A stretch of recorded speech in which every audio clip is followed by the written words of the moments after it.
नमस्कार दोस्तों, अपनी लिखी एक पुरानी कविता जिसका शीर्षक है अब श्री कृष्ण कैसे आएंगे आप सबके सामने प्रस्तुत करने जा रहा हूँ। उम्मीद आपको ये पंक्तियां पसंद आएगी। अब श्री कृष्ण कैसे आएंगे, तुम पर अब वो भरोसा कैसे कर पाएंगे, बिना पुरुषार्थ के आखिर कैसे जी पाते हो, ये बात वे सह नहीं पाएंगे। अब श्री कृष्ण कैसे आएंगे, कई सदियां बीती पर तुम न बदले, फिर गीता का उपदेश वे कैसे दे पाएंगे। तुमने तो अपने आदर्श सब छोड़े, फिर वो पार्थ कैसे आप कह पाएंगे। अब श्री कृष्ण कैसे आएंगे, पहले ठीक से तुम अर्जुन चरित्र को पढ़ो, कुछ उनके आदर्श अपने में तो गढ़ो, फिर हो सकता है कि कृष्ण तुम्हें सुने। अपनी मुरली की मधुर धुन भी तभी वे हमें सुनाएंगे। अब श्री कृष्ण कैसे आएंगे, तुम अपना गुरु सही तो चुनो, द्रोणाचार्य जैसे योग्य प्रशिक्षक के सुयोग्य शिष्य तो बनो। फिर देखो कैसे चक्रधर तुम पर मुस्कुराएंगे, महाभारत का बिगुल बजते ही प्रकट वो हो जाएंगे। अब श्री कृष्ण कैसे आएंगे, भले ही ये घोर कलयुग हो और मानव मन भयभीत हो, बनकर अर्जुन तुम जीवन युद्ध तो लड़ो। फिर देखो कृष्ण तुम्हारे मन का भय कैसे मिटाएंगे।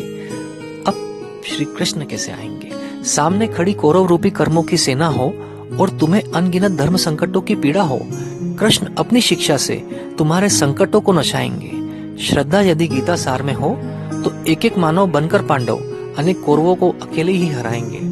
अब श्री कृष्ण कैसे आएंगे, हे मानव श्री कृष्ण चरित्र को ठीक से तो पढ़ो, कलयुग है यदि तो गीता उपदेश से वे रास्ता तुम्हें दिखाएंगे। वर्तमान समय है आपदाओं से भरा, हो संपूर्ण सुखी राष्ट्र तब जब कृष्ण नीति को भी हम अपनाएंगे। अब श्री कृष्ण जरूर आएंगे, यदि तुम अंतर मन से चाहोगे तभी कृष्ण धुन को सुन पाओगे। जीवन युद्ध में कर्म रूपी कौरव जब जब महाभारत रचाएंगे, तुम्हारी श्रद्धा के असर से जीत का शंख कृष्ण ही बजाएंगे, जीत का शंख कृष्ण ही बजाएंगे।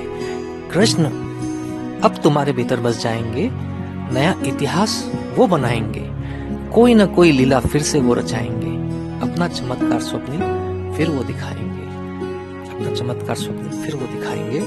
अब श्री कृष्ण जरूर आएंगे, अब श्री कृष्ण जरूर आएंगे। धन्यवाद।